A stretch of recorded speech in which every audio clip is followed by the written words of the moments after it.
Ekscelencjo, księże Infułacie Adamie, drodzy bracia w kapłaństwie Chrystusowym, drodzy parafianie zgromadzeni w naszej dębowieckiej kaplicy wzniesionej ku czci niepokalanej Matki Chrystusa, drodzy fundatorzy i ofiarodawcy naszych witraży, które ozdabiają kaplicę i pomagają nam się w niej modlić.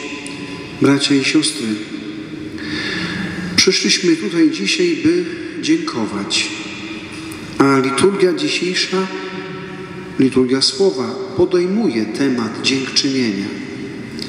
W pierwszym czytaniu usłyszeliśmy o pięknej postawie Syryjczyka Naamana, który po tym, jak został uzdrowiony z trądu, za wszelką cenę chce wyrazić wdzięczność Bogu.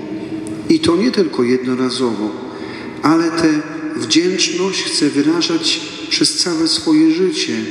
Usłyszeliśmy słowa: odtąd sługa Twój nie będzie składał ofiary całopalnej ani krwawej innym bogom, tylko Panu.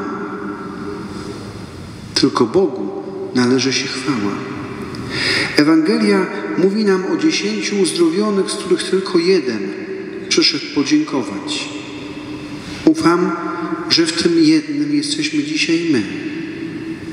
Chciałbym Was zaprosić do zatrzymania się na chwilę przy jednym z najpiękniejszych, a zarazem najbardziej zapomnianych rodzajów modlitwy. Modlitwy dziękczynnej. W świecie, w którym tak wiele się dzieje, gdzie tempo życia często nie pozwala nam na chwilę ciszy, łatwo jest zapomnieć o wdzięczności. A przecież modlitwa dziękczynna nie jest tylko miłym gestem wobec Boga. To sposób życia, który może zmieniać nasze serca. Nasze witraże układają się w litanijną modlitwę wdzięczności. I przyznam się Wam, że po raz pierwszy litanie do świętych i błogosławionych z Dębowej miałem okazję odmawiać w domu księdza Infułata, gdy prosiłem, by do nas przyjechał. Tak zakończyliśmy nasze spotkanie. Chcemy wyrazić wdzięczność najpierw wykonawcom i projektantom, panu Adamowi i panu Józefowi, bo oni z natchnienia, myślę, ducha, projektując, a potem wykonując te piękne dzieła, chcieli dać kawałek serca, by ta kaplica była pośród wzgórz pięknym świadectwem pracy ludzkiego umysłu i ludzkich rąk. Dziękujemy nieobecnemu. Bardzo prosił, by przekazać pozdrowienia wczoraj wieczorem księdzu Stefanowi Walowi, który ze względu na stan zdrowia nie podjął się dzisiaj tego, by być z nami, ale łączy się z nami duchowo. To fundator tych witraży, które są w prezbiterium, razem z parafialną wspólnotą, za jego życie pełne miłości. A patrząc najpierw na zwiastowanie, czyż nie dostrzegamy, jak Maryja pełna pokory jest wdzięczna Bogu za jej wybranie? A to jej fiat, to zgoda na to, by Bóg ją obdarował. By obdarował ją tajemnicą bycia Matką Bożego Syna. Pomyśl, ile Ty rzeczy otrzymałeś w życiu zupełnie za darmo. Podziękuj za to obdarowanie, za zdrowie, za rodzinę, za przyjaciół, za talenty, za możliwość nauki, za uśmiech drugiego człowieka, za słońce, które świeci nad Twoją głową, a przede wszystkim za miłość Boga, która nigdy z Ciebie nie zrezygnuje. Jezus dał nam wszystko, nawet swoje życie. A zaczęło się od zwiastowania. Czyż to nie jest powód, by dziś powiedzieć dziękuję? Patrzymy na witraż świętego Stanisława, biskupa i męczennika. To patron naszej parafialnej wspólnoty, wierny Bogu aż po śmierć, patronuje naszej parafii od XIV wieku. On, który upominał się o człowieka, a podczas umierania sprawował najświętszą ofiarę, czyli modlitwę dziękczynną. Powtarzał: módlcie się, aby moją i waszą ofiarę przyjął Bóg Ojciec Wszechmogący. Dzisiaj, patrząc na ten witraż, dziękujemy za tyle pokoleń kapłańskich serc, które stawały przy pańskich ołtarzach, również powołanych z tej ziemi, świętej, jodłowskiej, dębowskiej. Chcemy, patrząc na jego życie, uczyć się wdzięczności, że możemy być na mszy świętej. Patrzymy na witraż świętej Rity. Fundatorem tego witraża jest ksiądz Marek. Rita, która mimo przeciwności życiowych, małżeństwo z okrutnym mężem, śmierć synów, trudności w zakonie, potrafiła wszystkie te trudności pokonywać w duchu wiary i przebaczenia. Kanonizowana przez papieża Leona XIII na początku wieku XX. Święty Paweł w liście do Tesaloniczan zapisał: za wszystko dziękujcie, taka jest bowiem wola Boża w Chrystusie Jezusie. Nie tylko za dobre rzeczy, ale za wszystko, bo nawet w trudnościach, jak nas uczy święta Rita, kryje się dobro, które nas uczy. Warto dziś przyjąć komunię świętą dziękczynną, szczególnie składając w sercu Jezusowym serca tych, którzy są może naszymi wrogami, którzy są dla nas drogą krzyżową. Kolejny witraż to święty Maksymilian. Fundatorem tego witrażu jest ksiądz Jan Augustyn razem ze wspólnotą. Kochani, patrząc na jego życie, nie zapominamy, że mamy zawsze dziękować, nawet za trud. Gdy patrzymy na jego życie, jego świadectwo miłości większej, która naśladuje miłość Jezusa, to sobie uświadamiamy, że z Bogiem w sercu i z modlitwą na ustach można nawet bunkier głodowy w centrum piekła, obozu koncentracyjnego zamienić w kaplicę. Wszędzie, zawsze można zmieniać ten świat, gdy serce jest pełne Boga. Za kogo dzisiaj chcesz podziękować swoją modlitwą? Kolejny witraż to witraż fatimskich dzieci. Fundatorami tego witrażu są Państwo Grzegorz i Elżbieta Augustyn. Dziękujemy za Wasz dar serca. Patrzymy na Hiacyntę, Franciszka i na Łucję. Jakie przesłanie niesie ta trójka świętych dzieci? Wołanie o różaniec, który wciąż pozostaje naszym zadaniem i naszym obowiązkiem. Różaniec można porównać do witraża, który szeptem modlitwy, myślą skupioną ku Bogu zaprasza do kontemplacji i woła o post, umartwienie dla ratowania grzeszników. Patrząc na tych świętych, słyszymy wołanie Matki: przestańcie obrażać Boga grzechem.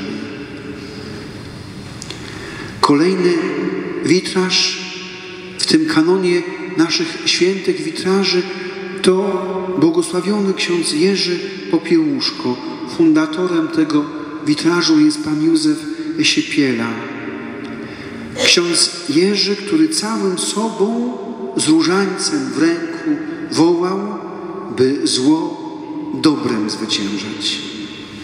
I przypomina mi się tutaj obrazek z naszych czasów, niedawnych, gdy w tak zwanych czarnych marszach kobiety, dziewczyny pełne złości i nienawiści przemierzały stolicę, czasem opluwając, krzycząc, obrażając. Wśród tych dziewczyn była piękna dziewczyna, która przyszła na ten marsz, utożsamiała się z tymi krzyczącymi kobietami, sama była ubrana w tęczowe flagi i krzyczała: a w co wierzę? W nic nie wierzę. A po drugiej stronie stali starsi ludzie. I w pewnym momencie do tej dziewczyny podeszła 82-letnia kobieta. Uklęknęła przed tą dziewczyną i ucałowała jej stopy. W tym momencie ta dziewczyna się rozpadła. Ona podniosła tę kobietę i wtuliła się w tę kobietę jak w babcię, a ta babcia nie tłumaczyła jej, że robi źle, bo źle robiła, tylko ją po prostu ukochała. Przytuliła tę dziewczynę i za chwilę na oczach wszystkich z tą babcią ta dziewczyna zrobiła znak krzyża. Ta babcia się modliła, by ona się nawróciła. Kochani, ta babcia potraktowała ją z dobrocią, jak swoje dziecko, jak wnuczkę. Zło dobrem zwyciężaj. Tego nas uczy ksiądz Jerzy. Tak bardzo nam tego potrzeba dzisiaj. Kolejny witraż to święta Bernadeta. Jej fundatorem tego witraża jest pani Krystyna Kowalska. Bernadeta to świadek objawień maryjnych, w których Maryja przedstawiła się tytułem czczonym w naszej kaplicy. Jestem niepokalane poczęcie. Te objawienia dały początek najgłośniejszemu na świecie sanktuarium różańcowemu w Lourdes. Miejsce, gdzie, jak mówią, jest szpital duchowy. A Bernadeta schowała się po tych objawieniach do zakonu, do sióstr od miłości nauczania chrześcijańskiego i powierzono jej rolę infirmerki i zakrystianki. Jest takie świadectwo, że Bernadetka się skarżyła biskupowi, że jest taka mała, taka nic nie potrafi. A wtedy biskup, idąc z nią przez las, pokazywał na wspaniałe drzewa i mówi: zobacz, te drzewa zetną, zrobią z nich ławki, stoły, szafy, łóżka. A pośród tego lasu są takie dziczki, małe krzaczki. One będą rosły na chwałę Boga. Bądź taką i rośnij na chwałę Boga. Kochani, Bernadetka z różańcem w ręku uczy nas, że każdy z nas, nawet w małej dębowej, w małej jodłowej, może rosnąć na chwałę Boga. Kolejnym witrażem jest błogosławiona rodzina Ulmów. Ofiarodawcami są Stowarzyszenie Dębowe Razem i parafianie. Ta rodzina niedawno ogłoszona, wyniesiona do chwały ołtarzy, uczy nas, że zawsze trzeba Boga uwielbiać w człowieku. Pamiętacie, mówiłem o tym, jakie zdanie w Biblii mieli podkreślone, jaką przypowieść o miłosiernym Samarytaninie. I tak postępowali, żyli pięknie, kochali, ratując sąsiadów narodowości żydowskiej i pięknie umierali. 24 marca w roku 1944 niemieccy żandarmi z posterunku w Łańcucie rozstrzelali Józefa, a także jego żonę Mariannę, która była w stanie błogosławionym w 8. miesiącu tego stanu, i 6 dzieci: 8-letnią Stanisławę, 6-letnią Basię, 5-letniego Władzia, 4-letniego Franciszka, 3-letniego Antoniego i 1,5-roczną Marysię. Błogosławieni, rodzina trzymająca się razem. Ich ciała pierwotnie zakopano pod domem, a dopiero pogrzeb odbył się w styczniu w roku 1945 w parafii w Markowej. Uczmy się pięknie żyć i dziękujmy za nasze rodziny. za nasze dębowskie rodziny i prośmy, by one były Bogiem silne i liczne. Kolejnym witrażem jest błogosławiony kardynał Stefan Wyszyński. Parafianie dębowscy ufundowali ten witraż. To ten, który mówił: zwycięstwo, jeśli przyjdzie, przyjdzie przez Maryję, a jego postawa wciąż nas inspiruje. Jego non possumus, wiara, zaufanie Bogu mimo prześladowania, mimo więzienia. I warto dzisiaj przypomnieć jego ABC, społecznej krucjaty miłości, jak dekalog, zadanie dla nas. Szanuj każdego człowieka, bo w nim Chrystus żyje. Myśl dobrze o wszystkich, o nikim nie myśl źle. Mów zawsze życzliwie o drugich. Nie mów źle o bliźnich. Napraw krzywdę wyrządzoną słowem. Rozmawiaj z każdym językiem miłości. Nie podnoś głosu, nie rób przykrości. Przebaczaj wszystko wszystkim. Nie chowaj w sercu urazy. Działaj zawsze na korzyść bliźniego. Nie myśl o tym, co tobie ktoś jest winien. Czynnie współczuj w cierpieniu. Chętnie spiesz z pociechą, radą, pomocą. Pracuj rzetelnie, bo z owoców Twojej pracy korzystają inni, tak jak Ty korzystasz z pracy drugich. Włącz się w społeczną pomoc bliźnim, otwórz się na chorych i ubogich, użyczaj ze swego, dostrzegaj potrzebujących, a w końcu módl się za wszystkich, nawet za nieprzyjaciół. Jakżeż te słowa wciąż są aktualne, a ten nasz kardynał tysiąclecia, prymas, wciąż do nas przemawia, ukazując nam Maryję. Kolejny ufundowany przez dębowian witraż to święta Kinga, postać, która na stale wpisała się w historię i kulturę naszej ojczyzny. To patronka naszego kraju.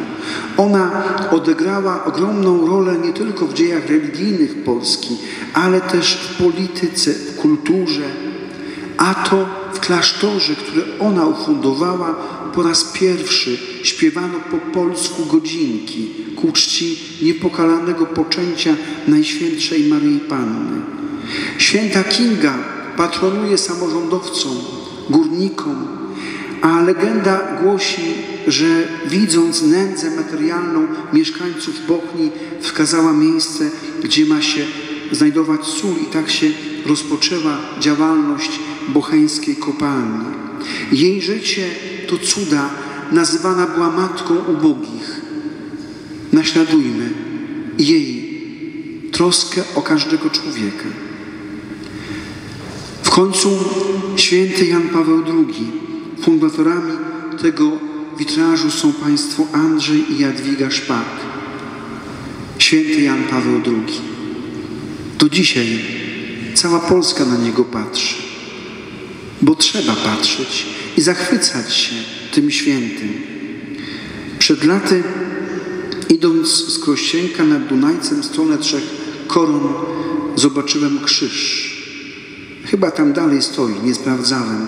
Na tym krzyżu była tabliczka: zanim powędrujesz dalej, zatrzymaj się, podziękuj, że masz oczy.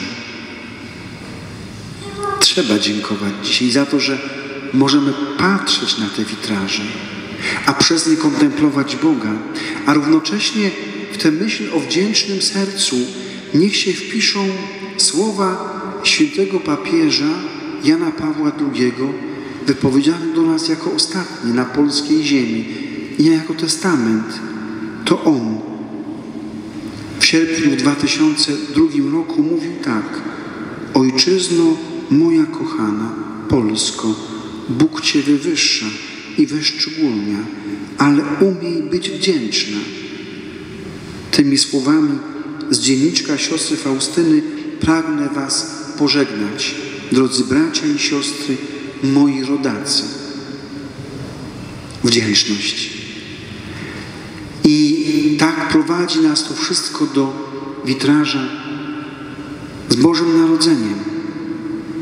Tajemnica naszej parafii splata się z Bożą Dzieciną i z sanktuarium, którym ona rozdaje łaski. Bo czymżeż jest noc Bożego Narodzenia, do której wracamy co miesiąc w sanktuarium, jak nie odkrywaniem tego, że Bóg w swoim uniżeniu bierze mnie za rękę i pomaga mi wchodzić na szczyty świętości.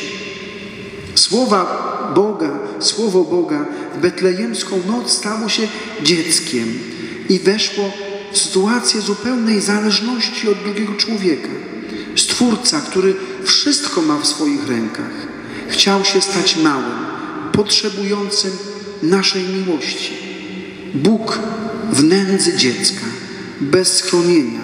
Co więcej, Bóg w nędzy chleba i wina na każdej Eucharystii. Dlatego w każdy czwartek adorujemy tę świętą obecność w naszym sanktuarium, a patrząc na tę świętą hostię możemy patrzeć na te witraże, przywołując je sobie w pamięci i tych świętych, którzy uczą nas, jak Boga chwalić. A my, siostry i bracia, wychwalamy Boga z aniołami i świętymi i prawdziwie otwieramy nasze oczy naszego serca. Otoczeni murem codzienności chcemy zobaczyć na to, co jest po drugiej stronie. Chcemy, by mur stał się oknem, przez które światło witraży uczyni aktualnymi słowa papieża Polaka, wypowiedziane w Starym Sączu. Święci żyją świętymi. Święci wołają o świętość. I dał nam zadanie. Uczyńcie 3. tysiąclecie erą ludzi świętych. Mamy wzory. Naśladujmy ich, dziękując za to, że możemy tutaj dzisiaj przez te witraże przypominać sobie ich życie i czuć się wezwanymi do ich naśladowania. Amen. Ekscelencjo księży Iwłacie, bardzo proszę